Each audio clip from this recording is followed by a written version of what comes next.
Okay, so now I'm recording officially.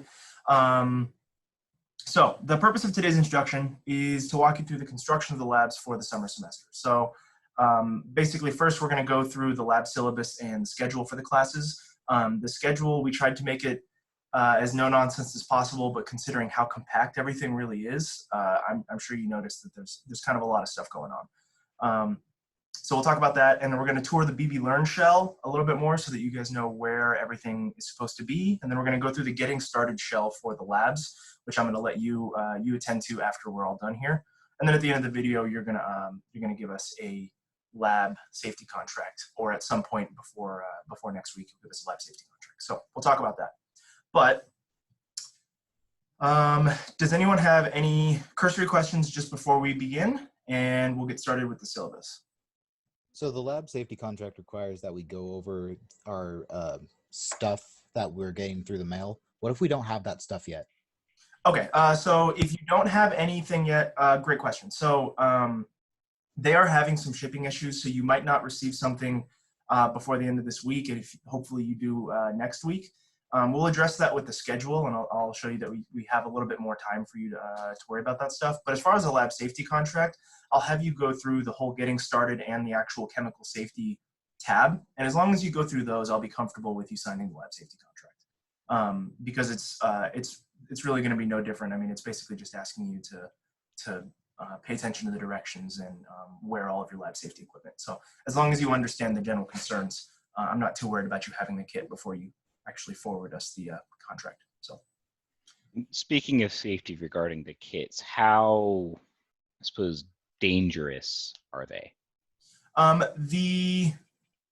The kits themselves, they have some reagents that are potentially hazardous. There's some phosphoric acid in there. There's a couple of reagents in there that can cause burning or irritating to the eyes, things like that.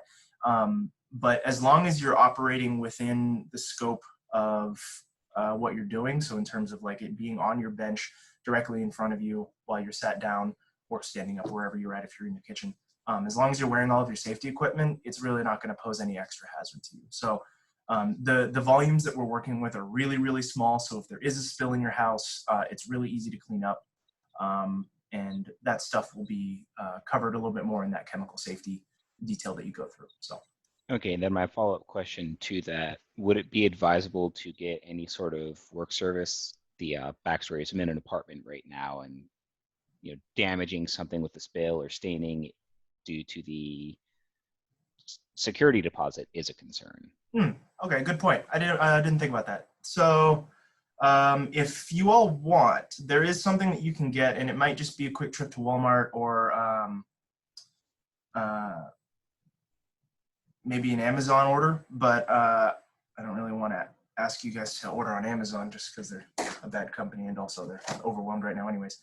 But the, what is it? You know those like the baking sheets? I think they're like these vinyl baking sheets. Yeah, like those silicone mats? Yeah, yeah, not vinyl, silicone. So the silicone mats, those are probably resistant to just about everything. And if you can get one of those, that would probably be perfect. You'd be able to put it down on your kitchen counter and it should completely protect it from everything. Nothing that we're going to work with is going to destroy silicone, and if it does, thank you. Stain it. So that would probably be my best recommendation because it'll be tough and you can reuse it.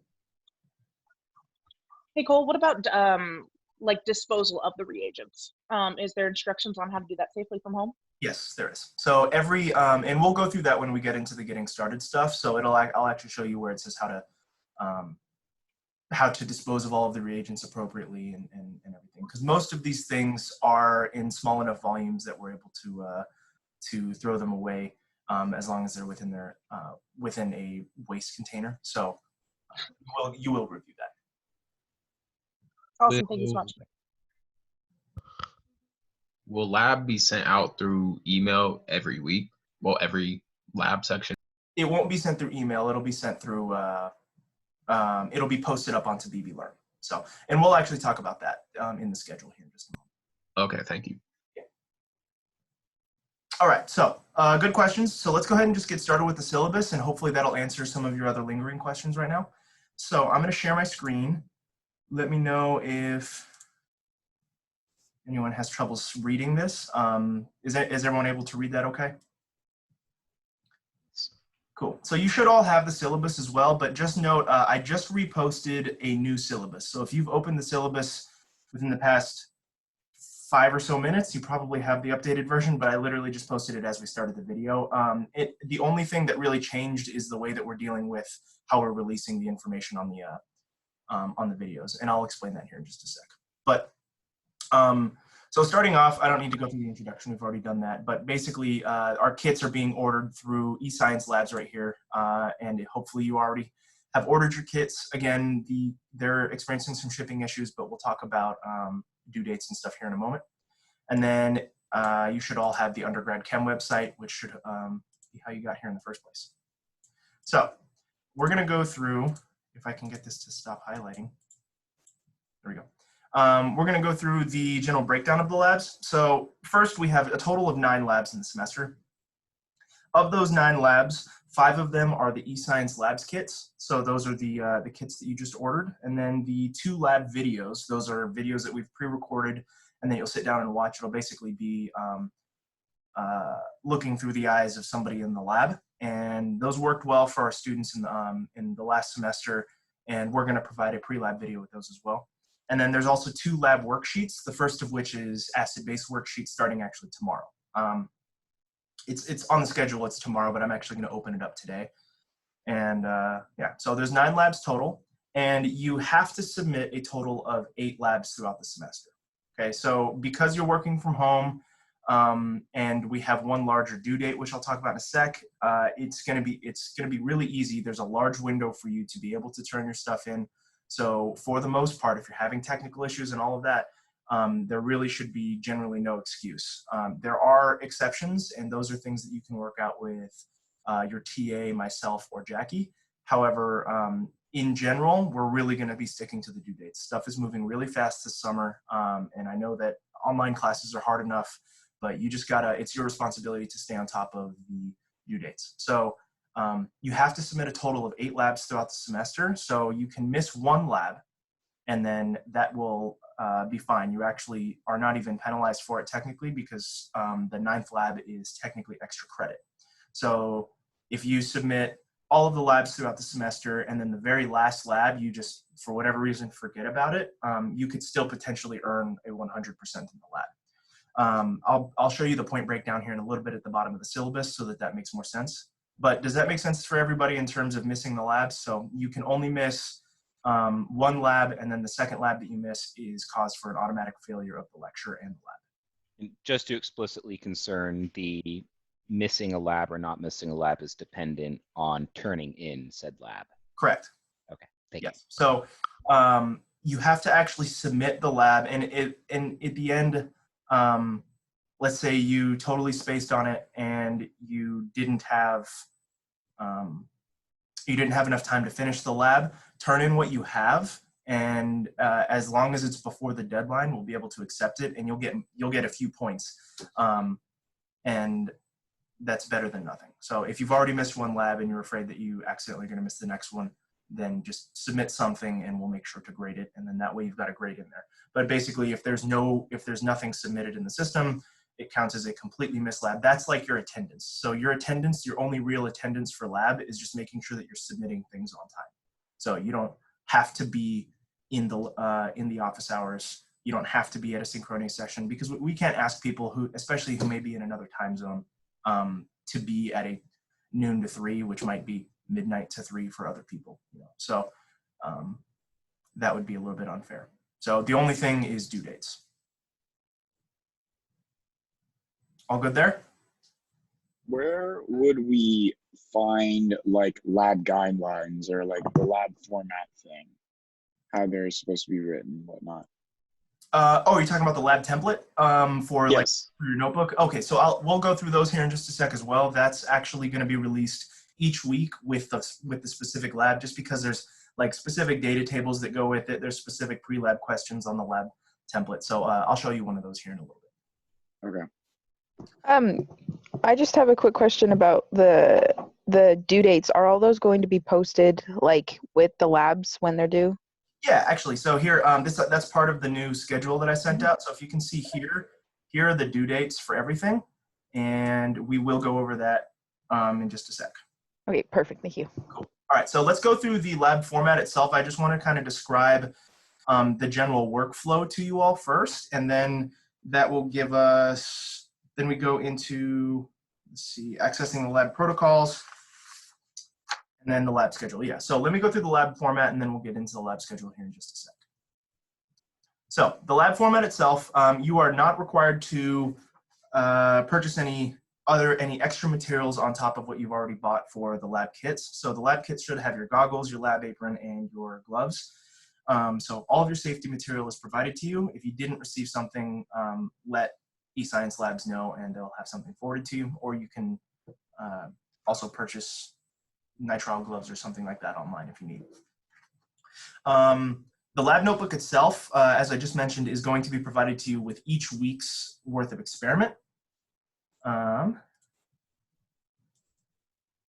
Cool. Yeah, so the lab notebook will be provided you with each week for the experiment. That particular lab template is what you're going to be turning in as your lab report.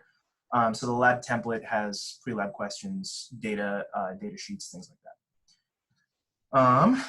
And then the pre-lab video is going to be provided to you at the time of the content release. So the pre-lab video itself, on Sundays, the week before, or the Sunday prior to those labs. So for example, next week's lab starts on the 20th. So that Sunday would be May 17th. That's when the content for next week's lab will be up. So this upcoming Sunday, all of the content for the following week will be up.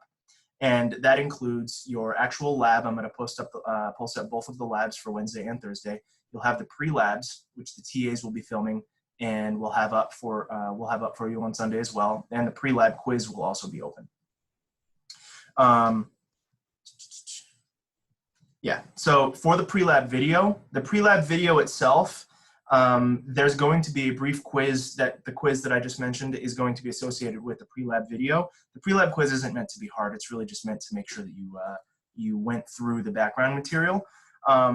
So one thing that I will mention is that you do not technically have to watch the pre-lab videos when we release them, because when we go on to the actual course shell, you'll see that all of the labs are pretty well written out for you. But the thing is that for the pre-lab videos themselves, we're going to be highlighting the points that we feel are of particular concern. We're going to be highlighting the background information that we think you should know, and any reaction mechanisms, things like that. So the chemistry stuff that we highlight in the pre-lab videos, those are going to be sort of your emphasis points for your pre-lab quiz. So you may not even necessarily need to walk through the background stuff into too much detail. You can just watch the pre-lab video and be able to get most of the content that you need. However, I do still recommend that you kind of go through the background a little yourself. But again, all of our pre-lab quiz info should come from the pre-lab videos. So that's just incentive to watch the videos is all it is. Does that make sense for everyone with the pre-labs? Yes, thank you. Cool. So let's see, did I miss anything there? Questions? Yeah, okay. So next so you will perform the experiment really at any time between that Sunday when it opens up, and not that upcoming Thursday, but the following Thursday is going to be the due date for that lab. So if all of our content opens up on May 17th, the due date for hydrocarbons and what's the other one? Chromatography is going to be due on Thursday, the 28th. So you basically get just about a week and a half to perform both experiments. Does that kind of? We had a chat question about the pre-lab quizzes that I'm not sure how to answer. Is the pre-lab quiz going to be timed? Is that the one? Yeah. Yes, it will be timed, but it's only going to be a few questions. It'll be like 4 or 5 questions. And last semester I was giving people like 5 minutes, and then we went up to 10 minutes, and 10 minutes seemed to be a little bit better. So we'll probably do about 10 minutes for the pre-lab quiz. Again, if you watch the pre-lab video and have reviewed the content, they should be a breeze. It's not really something that you need to like distinctly study for, and we're not going to be asking you trick questions. It'll be pretty obvious information. It's really just making sure that you've gone through the content. Does that answer your question, Dariana?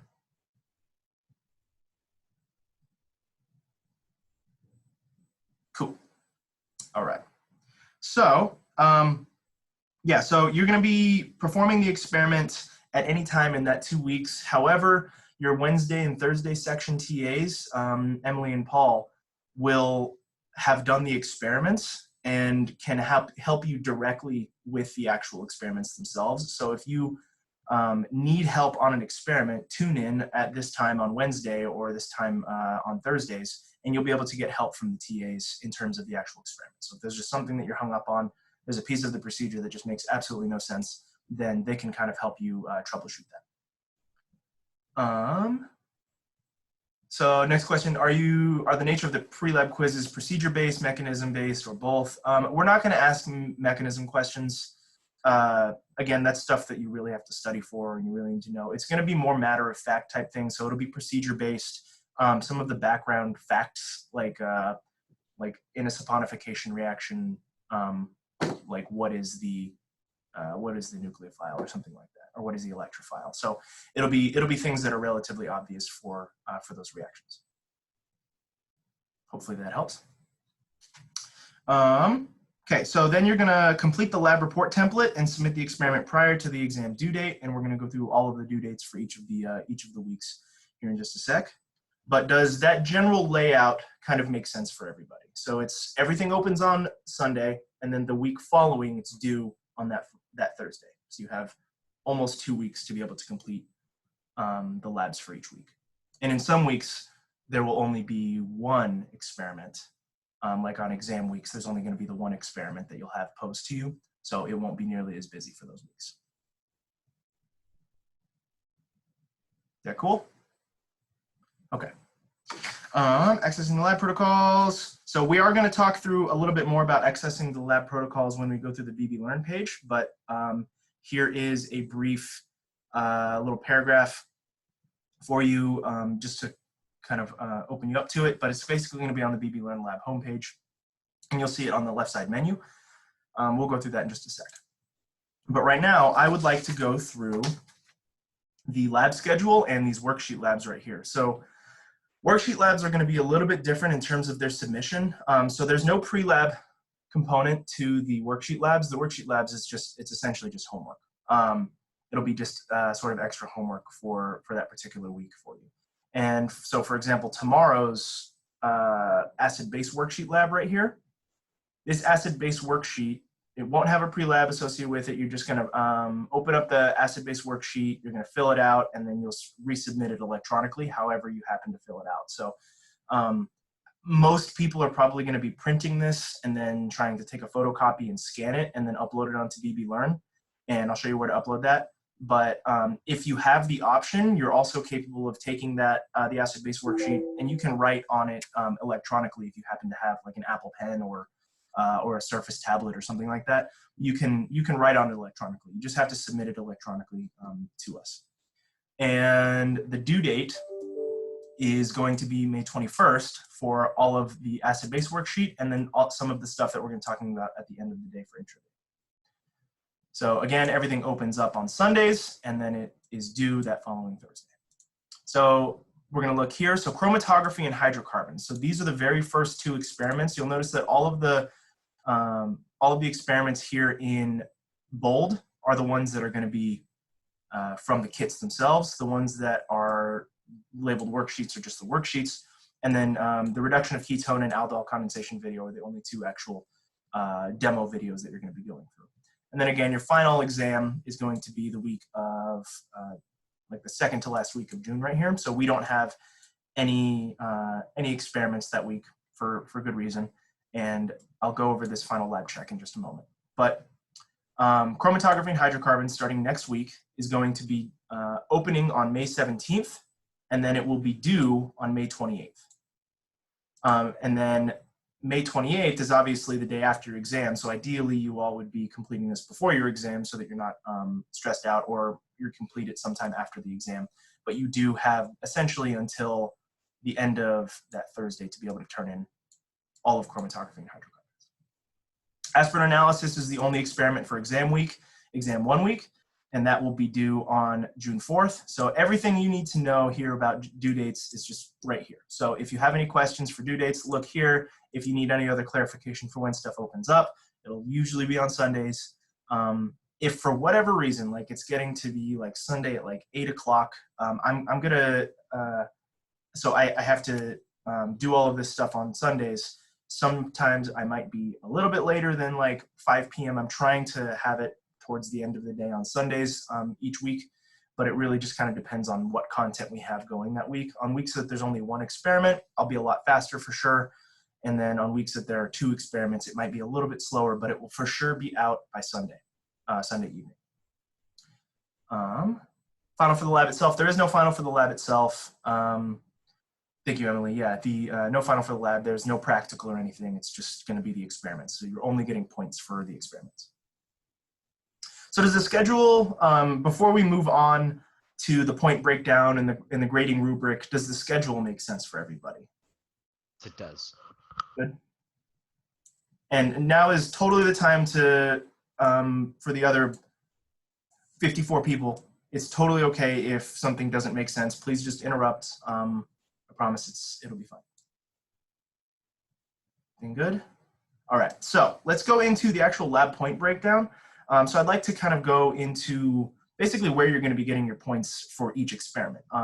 Each experiment, as I mentioned, there's going to be a pre-lab quiz. That pre-lab quiz is worth 5 points.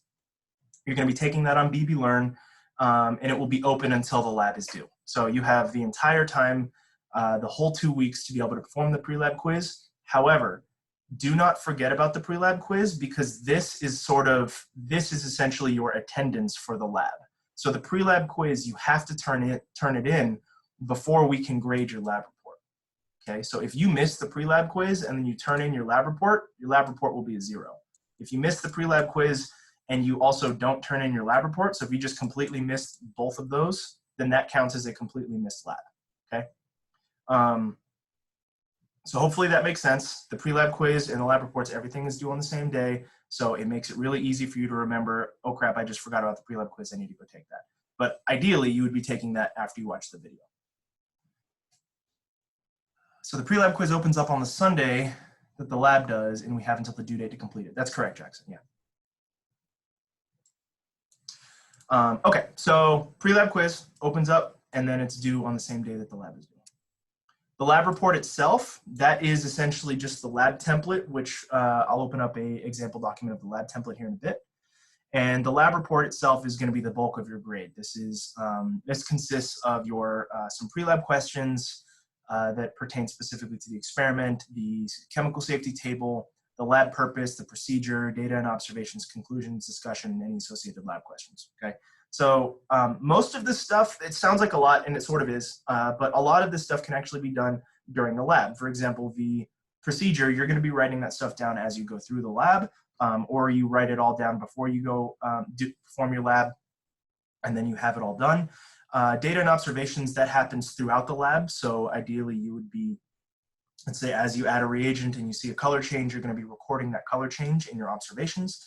Data is going to come in the form of numbers, any calculations that you perform, calculating percent yield if we need to do that, calculating RF values for chromatography, which we'll be doing next week, things like that. Calculations, observations, all of that goes into the data and observations area.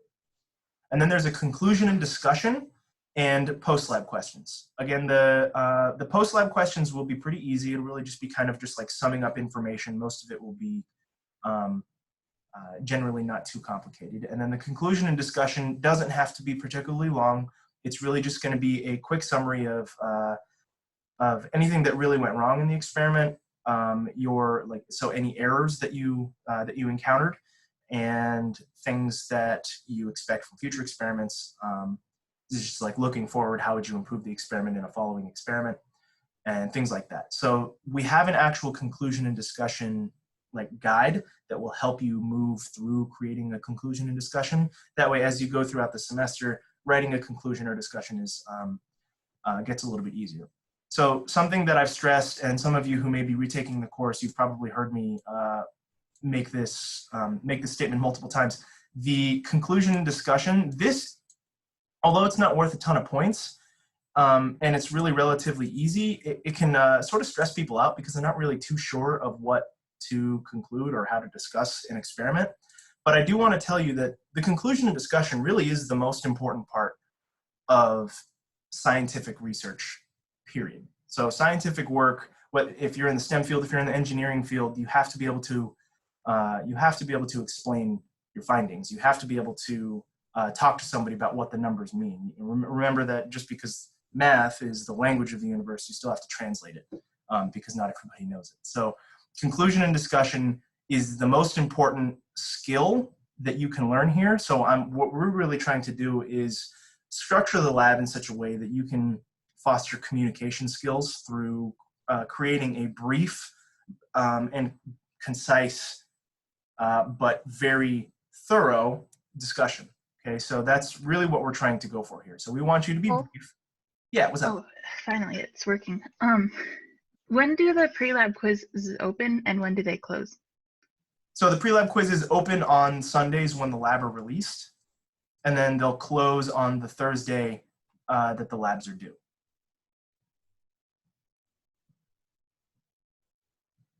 Good? Cool. And then, where was I? I totally lost my place. Oh yeah, I was just on my rant about discussions. So discussion is really important. Okay, we'll move on. I talked too much about that. Let's lab point breakdown. So 50 points for the whole lab report. That's really it. If you fail to turn in a lab, it'll count as a missed lab. So grading rubric. Sorry, my mouse is really messed up right now. So here is the grading rubric. This is where all of your points are actually going to come from. Pre-lab quiz, again, that's 5 points. Your pre-lab or your lab report is going to consist of a few pre-lab questions. These are designed by eScience Labs. These are the ones that actually come with the kits and kind of pose questions to you in order to kind of think about what's going to happen in the lab. So like in one of the labs, you'll be asking to identify a type of carotenoid and things like that. That'll be more based on some of the background information that you read. So as long as you watch the video and kind of do a little bit of searching into the background info, you should be fine for the pre-lab questions. The table of compounds, this is something that isn't distinctly in the lab report that eScience Labs give you, but we added it in. So the table of compounds really is all of the compounds you're going to be working with. In some cases, we're only working with 2 or 3 reagents. All you're going to do is you're going to look up that compound, and you're going to include, you're going to look up the melting point, the boiling point, the molecular weight, the density, and the hazards. So basically all of the chemical information you might need to know about a particular compound for experimental purposes and for safety purposes, you're going to be looking up. And that doesn't take long. Again, we're not working with too many reagents. And you don't have to look up the melting point, boiling point, molecular weight of water every single time. We don't need you to put down water. But if you're working with ethanol, you need to know the melting point and boiling point. Obviously, the melting point is way less than room temperature. And then boiling point, molecular weight, density, hazards for any relevant compounds. The procedure, this is the largest portion of the points for the entire experiment, but it's the easiest portion because they pretty much already outline it for you. So what I'm going to ask of everyone here today is that you don't plagiarize their procedures word for word, okay? Because that's not what we're really trying to do. I'm not trying to get you to read a book and spit it back out to me. I'm trying to get you to read this book and then actually process that information, okay? So when we see your procedures, I want you to take the procedure and then write it down in your own words. It's okay if it looks almost exactly the same, but I would prefer that you took it and put it in your own words, made it a little bit more brief. You can use your own personal shorthand if you need to, but the point of a procedure is for somebody to be able to look at your experiment who may not even know chemistry, and goes through the experiment and can perform the experiment with fidelity. So you are trying to make it followable. So when you write your procedure, you can get rid of the stuff like put your goggles on, put your gloves on. You don't need to talk about the safety information. That's inherent. But when it says add 15 mils of this reagent into this bottle, you need to record stuff like that. So does the procedure make sense? There's a lot of points for it, but it's really easy. And that's for a reason. We're not trying to penalize you for the hard stuff. Got a question. It does not need to be in third person past tense specifically. However, I'm like, okay, so whatever format you use, whatever tense you use, keep it the same. So if you say the beaker or 15 mils was added to the beaker, then you don't want to say, then I added 15 mils to the beaker in a separate sentence later on. So keep it the same tense throughout the whole procedure, just so that it makes chronological sense. Otherwise, when someone's reading it, they're kind of confused. But keep it the same tense. As long as it's the same tense, we're not going to judge it too hard. Again, the procedure is really going to be easy points. It's going to be tough for you to lose most of the points as long as you're writing down your procedure and it's true to the actual experiment. But again, I don't want you copy and pasting. Hopefully that answered your question, Deanna. And then, cool. So observations, again, we talked about that. That's just general visual observations, colors, timestamps, notable points of interest, just things that you even might find interesting, like, oh, this, we got a precipitate out of this, or this is a white crystal, or it's fluffy, or whatever. You can record all of those observations. Calculations and data, that's just the information that you'll be showing. So when I open up one of the lab templates, you'll see that there is there's a data table. When you fill out that data table is worth points. There's calculations involved, things like that. Post-lab questions, there will be a few post-lab questions at the end of the experiments. They won't be difficult. And in previous labs, some of the in-person labs, some of our post-lab questions were a little bit difficult. Some of them were a little bit too easy. So we're gonna try and consolidate that by leaving just the post-lab questions that you have for eScience labs. So eScience labs, I believe, posts some post-lab questions for you. And those won't be too bad. The conclusion and discussion, again, that's going to be really easy, or that may be it may be the harder part for some of you, but it's worth the fewest amount of points. But it is, again, very important. You want to be able to document exactly what was going on in the lab, but it should be relatively easy for everybody. So does the rubric for the standard wet lab experience make sense for everybody? Does anyone have any questions on that? You can use numbers, yeah. Actually, I would prefer you use numbers. It's a little bit easier to read for the paragraph. So the question is, should the procedure be written in paragraph form, or can we use numbers? Ideally, you would use step-by-step numbers. That's how it's also posed to you in the experiment. So it's easy to translate. Any other questions for the point breakdown? Are they using this same post-lab rubric for the 2 video labs that aren't eScience labs? They will be using the same, there will be the same rubric, yes. So this rubric will be the same for the most part. The point distribution will likely be the same. If it is a little bit different, we'll try and let you know prior to it changing. But so for the experiments themselves, for the videos, when you watch the videos, it's actually a little bit easier, I think, than an in-person lab, because you can watch the video, pause it at a point, and you can write stuff down, make notes. So the calculations and data is all stuff that you have to watch in the video. In some cases, you have to really like infer what's going on, but most of it should be relatively straightforward. Hopefully that answers your question, Brenna. I think that was Brenna.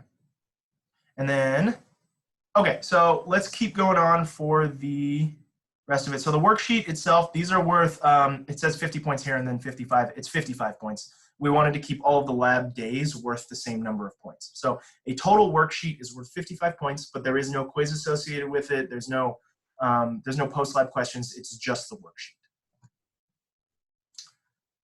So here, let's go down and look at the point breakdown. So total, there are 500 points available in the entire semester, and this is where the extra credit comes in. But we're actually grading you out of 450 points. So this is why you can miss an entire lab and still have a 100% in class, because if you miss one whole of these labs, you can still get 450 points in class. So please just, so I'll answer those questions in just a sec. So the point value, hopefully that makes sense. That's the reason why there's essentially an extra credit lab. So for people who are able to do all 9 of the labs and turn all of them in, you could potentially get 500 points out of 450.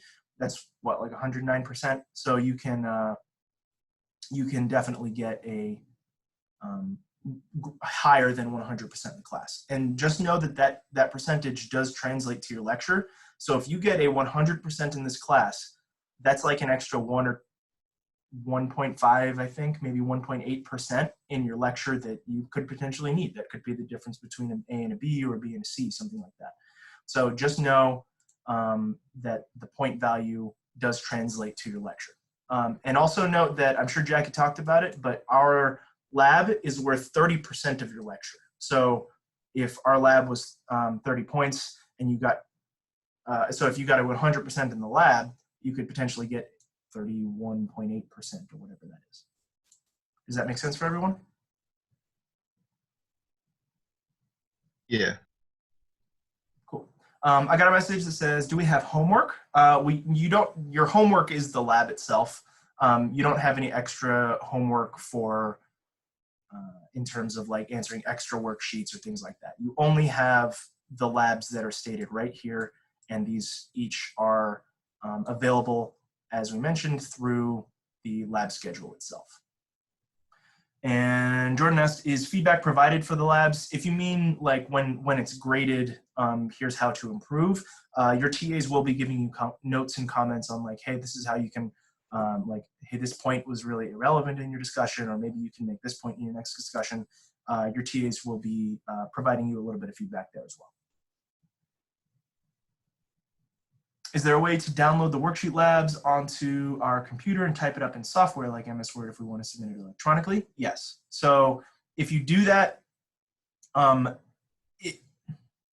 you need to attach the original worksheet electronically, just so that your TA has reference to the questions and stuff. But if you need to, you totally can do that and submit it electronically that way.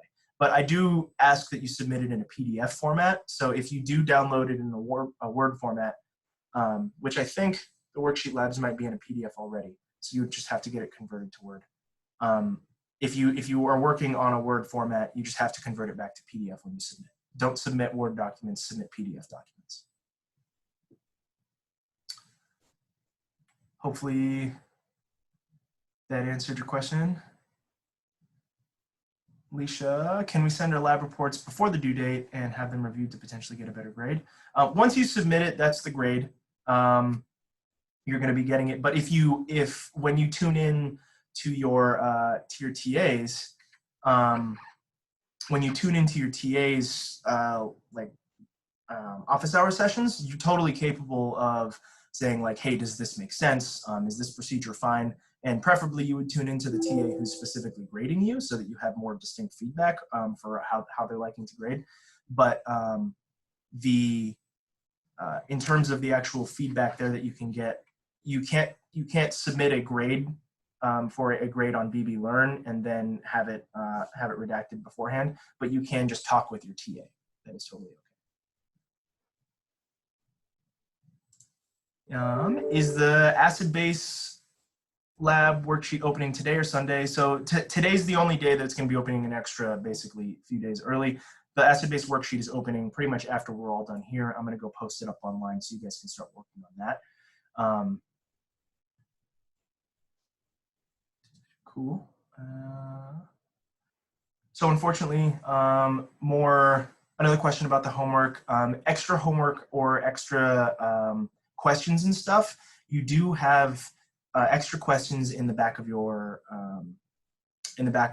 textbook. So there are all sorts of questions that you'll be posed throughout the semester for lecture that will also apply to labs. A lot of that information will, and you can go back through and do a bunch of practice questions for your for extra practice if you need. It won't be for a grade, but it will be helpful.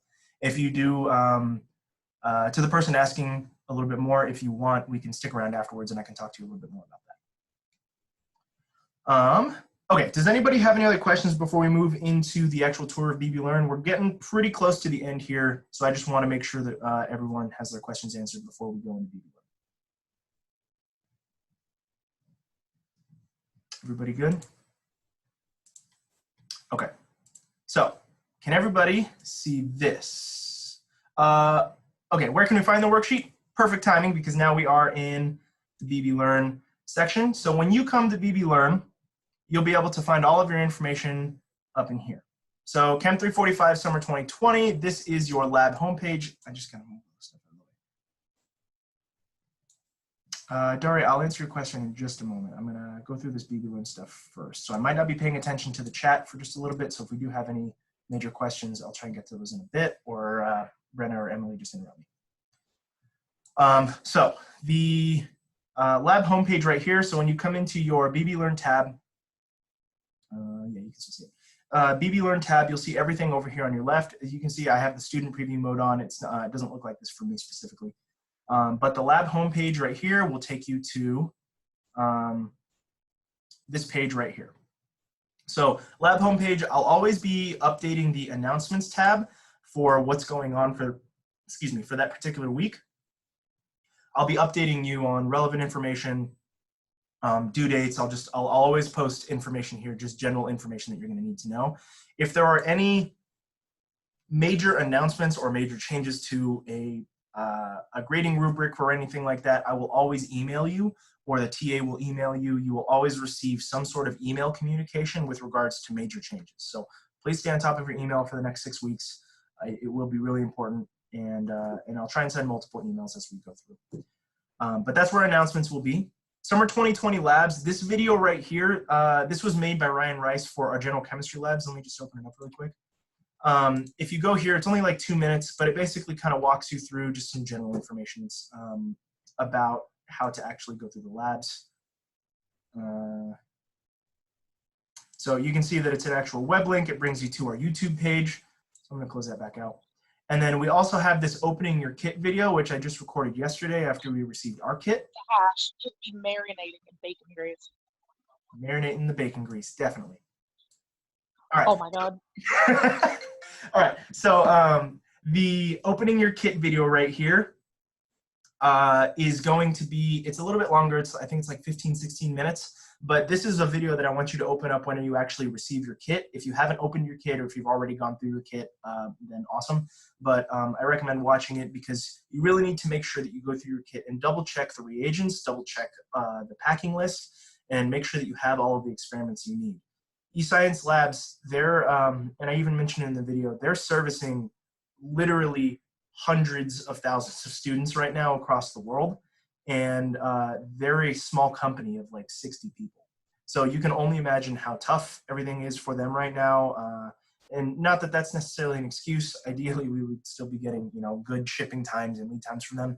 But for those of you that have been experiencing really crappy lead times, almost no communication with eScience Labs, just be a little patient, and hopefully we'll be able to get our kits. If for whatever reason, and I don't know if somebody's asked this question so far, but if for whatever reason you don't receive your kit before your first experiment is due, let us know and I'll extend the due dates for the people who don't have their kit yet. And I don't want you all emailing me and telling me that none of you have your kit. And if that ends up being the case for whatever reason, then I will just extend it for everybody. But for the people who don't have their kits, you'll get a little bit of extra time when the kit finally comes in. If you're like 2 weeks behind, we'll just have to open up the due dates a little bit more there. So we'll just have to work with it. We have to deal with the shipping considerations and some of the mistakes that might happen during the construction of our kits. So go through the opening your kit video. That will be important. Here's your lab syllabus. Again, this is the updated version that I've been talking through today, so you can see that. Whenever the pre-lab content goes up, all of the pre-lab content will be right here. So if you just click in here, pre-lab content, videos, and quizzes, there's nothing in here in this folder right now. But this is where I would post the pre-lab video, and you'd actually see the assignment for your pre-lab quiz as well. That's where you'll see the pre-lab content. When you actually, oh, and you'll also see the lab template in there as well. So I'll post the video, the quiz, and the lab template for that particular lab, all in that pre-lab content video. That's what that way there's everything that you need is in that. Lab submissions. This is where you're going to go to submit your lab safety contract, and which we'll talk about here in a minute. Your acid-base worksheet will be due here, and then you can see all of your experiments here are color-coded by the type of lab they are and your actual lab experiment. So you're going to turn all of these in PDF format. You just click on acid-base worksheet, and then it tells you how many points it's worth, and then you just browse your computer and turn in the submission. Okay, so hopefully turning in the labs is going to be relatively easy. You should all be pretty familiar with turning stuff in on BBlearn by now. But if you have any troubles, email me or your TAs and we can try and give you some assistance. Again, if you're trying to do this last minute and you end up running with some BBlearn issues, I mean, you guys have seen, I mean, just the email went down earlier for a couple of you, and then BBlearn periodically goes down. So I recommend getting your stuff done at least 24 hours early. And then if you do have BBlearn issues, to give it a little bit of time, retry again later, and then just basically give yourself time to deal with technical issues, especially as the summer starts to spin up a little bit more. More students are using the BBlearn servers. More of our WSU students are online. So BBlearn might slow down, it might crash. So just be aware of that. I am, for the quizzes, if for whatever reason BBlearn crashes while you're in the middle of a quiz, you should be able to resume your quiz. If for whatever reason it wasn't, let me know, and I'll try and give you a new attempt. But you should have 10 minutes. So if you accidentally get booted off, you should be able to log back in and still have the remainder of your 10 minutes to do it. Just know that it is on a running clock. So let's see a little bit more BBlearn. And show them where they find the pre-lab content, so you'll find that. And then where you're submitting documents. So lab handouts right here. This folder will show you your acid-base supplement. So this will actually help you a little bit with your worksheet tomorrow. So if you're curious about it, acid-base chemistry is extremely important in organic chemistry. We do a lot of pH manipulation in organic in order to change the way a compound releases protons or accepts protons. So acid-base is really important. If you ever need to refer back to pH and pKa stuff, like from general chemistry, this is a good review. Your Appendix A right here, writing a scientific conclusion, this is that document that I was talking about earlier. Definitely go through that. That will help you write your stuff. So when we go back to the lab homepage, everything here on the left is where you'll actually find the experiment itself. So if you go to getting started, so right here, it says lab homepage, getting started, chemistry lab safety. I'm going to delete the intro day Zoom link because it's not going to be necessary after this. And then the following on Sunday, you'll see the chromatography experiment and you'll see the hydrocarbons experiment. Both of those will be right here on that left side menu. Hopefully that's good for everybody. So when you click it, unfortunately, just with the way that it imported, you have to click it, and then there's another folder that you click, and then there's another link that you click. But it brings you to this. And I'm assuming that some of you have already looked at this stuff. And we're not going to go into detail here. This is stuff for you. But you do need to go through all of this. So as you go through, you can just click next, and it basically brings you through this slideshow. It's pretty fast. Just make sure that you're watching all of this stuff. This kind of walks you through what your digital lab manual looks like. How to access your safety data sheets, things like that. Your packing list, this is good. This will kind of help you for when you go through your packing list, all of that stuff. So I want you all to go through all of these things. If you haven't taken general chemistry in a while and you don't know what some of this glassware is, definitely do some of the interactive stuff here. You can check, okay, what the heck is an Erlenmeyer flask? What are the pipettes? Things like that. Go through all of these, and then at the end, to your question earlier of like, how do we appropriately dispose of compounds? Here's lab cleanup, things like that. This is how you actually will take care of spills. You refer to the SDS. So we're going to ask you to, if you do spill some octadecane, then you'll have to go and look at the SDS, figure out how to clean up the octadecane spill. And then for lab safety, this is a video that I want you to watch because it is only 2 minutes long, super easy, but it tells you about lab safety specifically for your lab kits. So right here, this is essentially your homework for today, your lab safety contract. So your lab safety contract, when you click on it, it will pull open this document right here. and it will walk you through how to print it out and all of that. It's a pretty self-explanatory document. You're just going to take this, and you'll notice that the moment you open it up, it basically asks you a couple of questions. You can check it. Contents of your kit match the packing list, all of this. And then here is where you're actually going to sign your name electronically, and then you're going to submit this. You're going to take a PDF, convert this to a PDF, and then submit this on the BBlearn page. And then that will essentially be you agreeing to the lab safety contract, and then we can continue with the semester. If you do not submit this until 5 weeks from now, nothing will be graded until you actually submit this. So I recommend doing this right now. Is really all I'm saying. Super easy. Let's see. Okay, so we're pretty much at the end. I'm going to answer a few extra questions and then maybe go through some detail because I wanted to show you the lab template. So we're pretty much wrapping up, but I do want to get you an example of the lab template really fast. I'm going to stop sharing really quick because I think that I might have it in an email because I haven't completed the second one yet. I haven't posted it. In the meantime, does anybody have any questions? But for the chemistry lab, like the safety lab, do we have to fill out the pre-lab questions page? It's like a 9-page thing of questions. I've already filled it out. Do we have to turn that in, or? Wait, say that one more time. There's like a pre-lab question to the lab safety, and it has about 9 pages.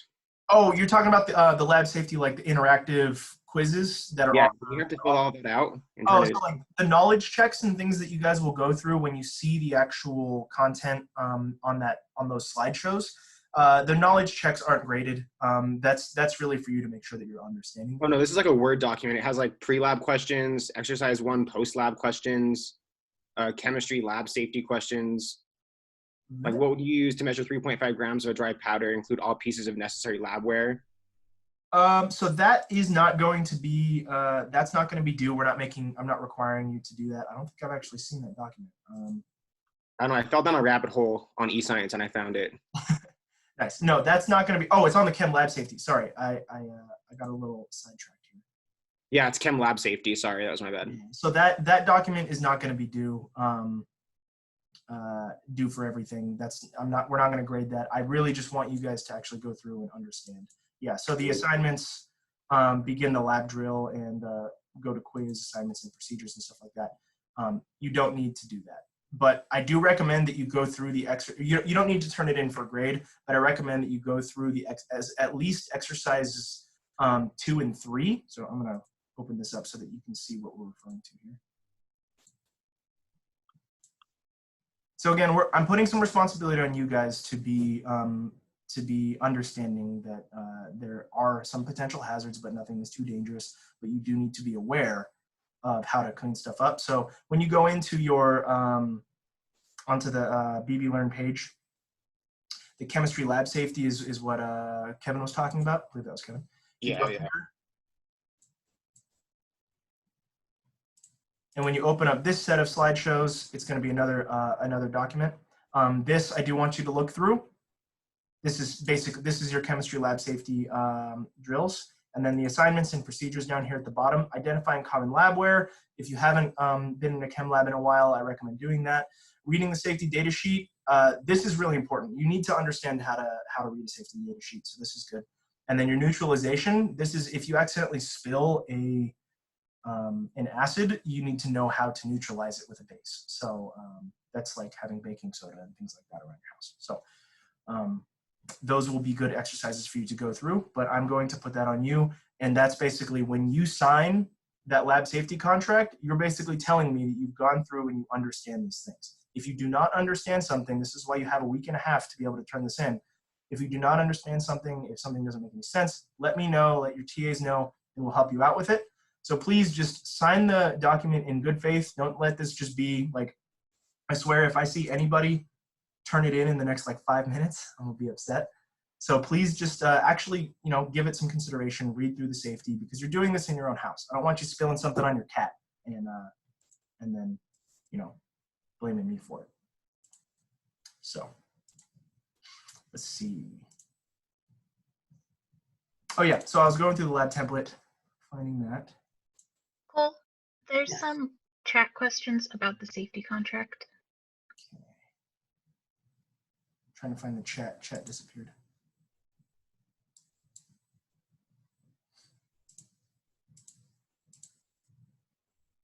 I can't see it. I can just tell you if you want. Okay, yeah. I don't know. How do you fill out the last question on the safety contract if they don't have their lab kits? So that that I mentioned, that was actually at the very beginning. I think Christopher asked that. So if you don't have your lab kit yet and you don't have it before the safety contract is due next week, then go ahead and fill it out anyways, and then just say don't have my lab kit yet on that question, and then just know that when you do get your lab kit, that you need to be able to go through it and still address that particular piece. But not having your lab kit might be more common than we want. So yeah, just sign it. And basically the point is, like, as long as you go through all of the safety information and stuff, considering like you go through all of both the chemistry lab safety and the getting started pieces, as long as you go through those, I'll be comfortable with you signing the document. And Would then you reiterate? Go ahead. Sorry, can you walk through how to get to the safety contract one more time? Yeah, of course. So if you go back to BBlearn, if you go here to getting started, it'll be in this folder right here. So getting started will bring you to folder 0. And then you could just click on the slideshow and it'll open up this whole area. And then the lab safety contract is down here at download documents. And then it's right here. And you should be able to, it just, I think, opens it up in a PDF format. You should just be able to save it directly to your desktop and then sign it like that. Cool. All right. Give me 1 sec. Go ahead and keep asking questions while I am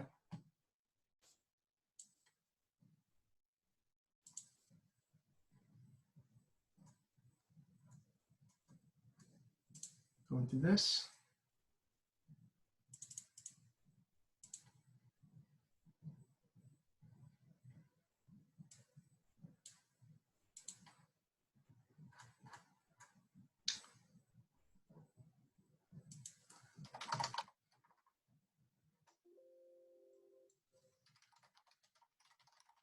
Sorry, give me 1 sec, I lost this.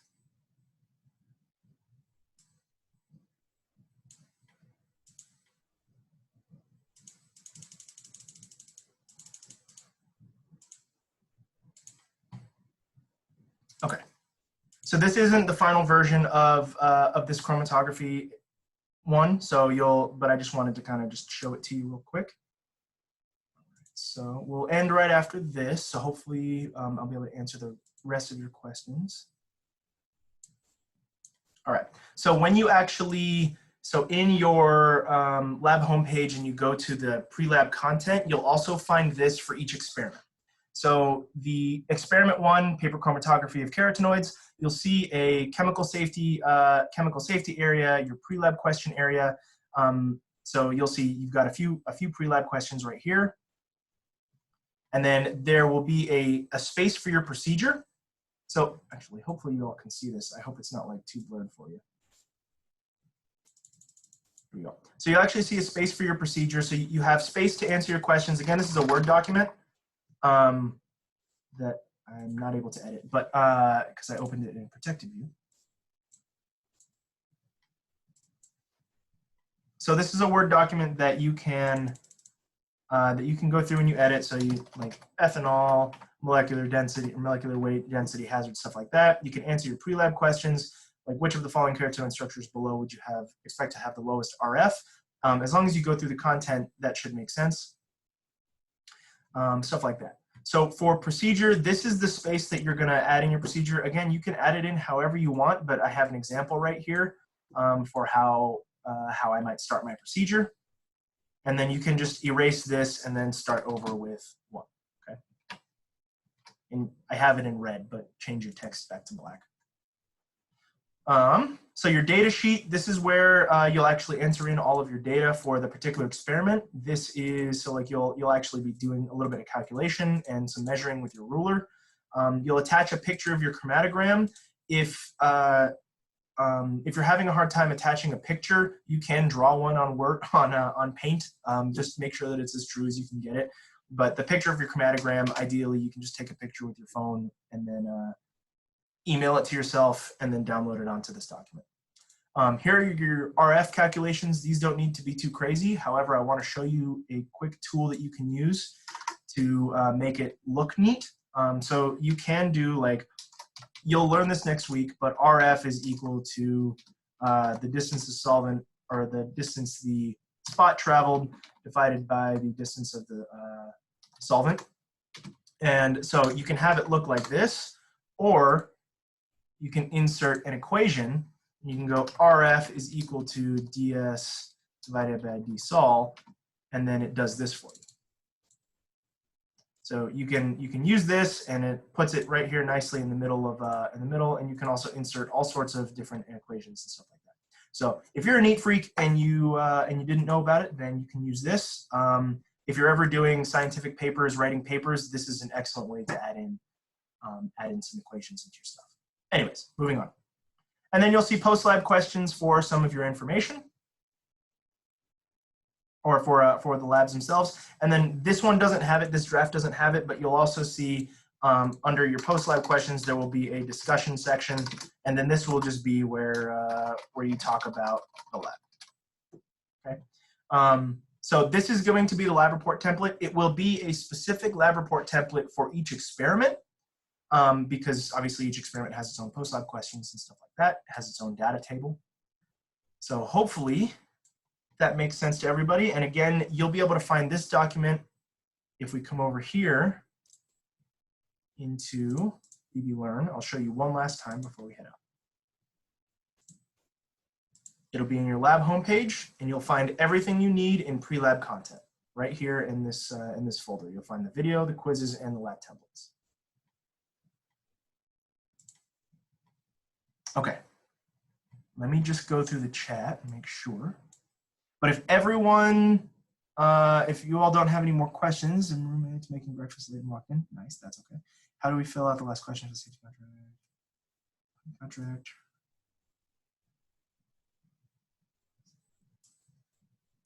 Cool. It looks like we got everybody's questions. Does anybody have any more before we wrap up?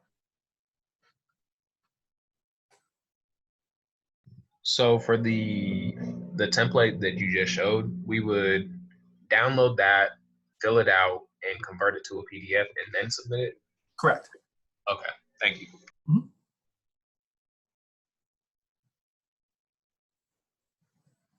Any other questions? So I know that was an hour straight of me just throwing information at you. So hopefully that all made sense. If you have any other questions for the schedule, and it doesn't make sense on the syllabus, go and refer to the syllabus. But if it doesn't make sense, feel free to email me. I do get flooded with emails a lot. So if I'm having a hard time responding to you, just check in on me the next day and I'll get to you. But usually you're not going to have much more than a 24-hour turnaround on emailing me. Your TAs, you can expect the same from them as well. Usually around a 24-hour turnaround. If it's close to a due date and you have like an emergency, hopefully we'll be on. If it's on the weekends, it might be a little bit harder. But again, the due dates are on Thursdays, so we usually will be pretty attentive around those days. So.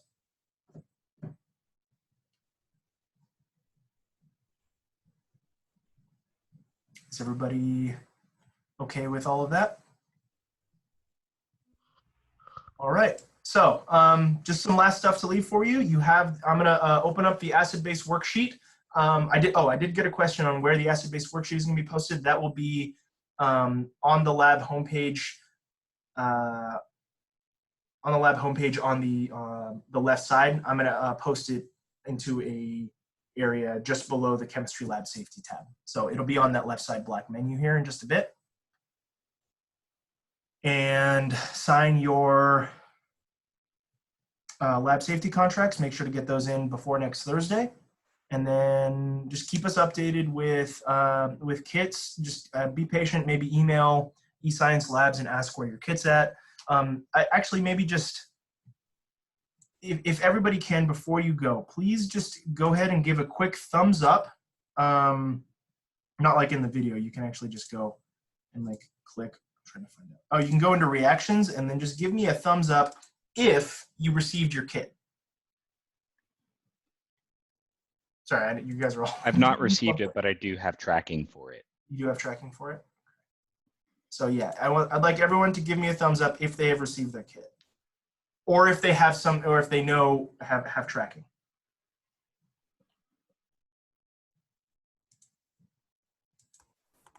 Okay, so it looks like to be about a third of you. Which is a little sad. Maybe a different way of asking would be who does not have information on their kit. Well, that'll be actually a little bit harder for me to see, because then.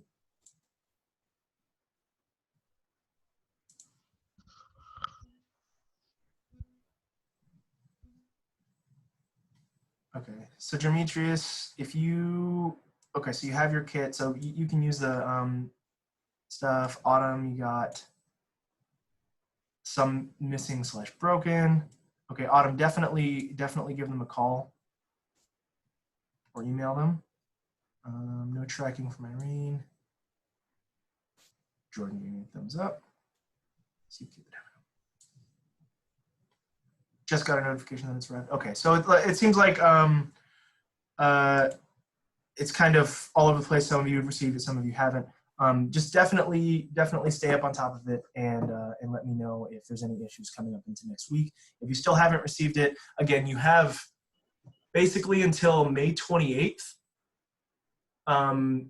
to receive and perform the experiments. So as much as you can, when you receive when you see the labs, I recommend going through and doing all of the content before you receive your kit. And then once you actually have your kit, that's when you can perform the experiment. And then that way you've studied it and you know, and it'll be pretty fast when you actually receive it. But if it's still coming up in like the week of May 28th, if you still haven't received your kit and you still haven't gotten any information on it, then email me and let me know. But ideally everything should be shipped by then, because hopefully all of you have already ordered. So, okay, I'm gonna leave it there. And if you all have any other questions, you all can head out. I'm gonna stick around for another 5 or 10 minutes. I'm gonna stop the recording and we will, and I can answer any extra questions if anybody has any. Otherwise, you're all free to go. Thank you very much for attending. And we'll talk to you soon. TAs, go ahead and stick around as well. Appreciate it. Have a good one. Yeah, thanks, you too.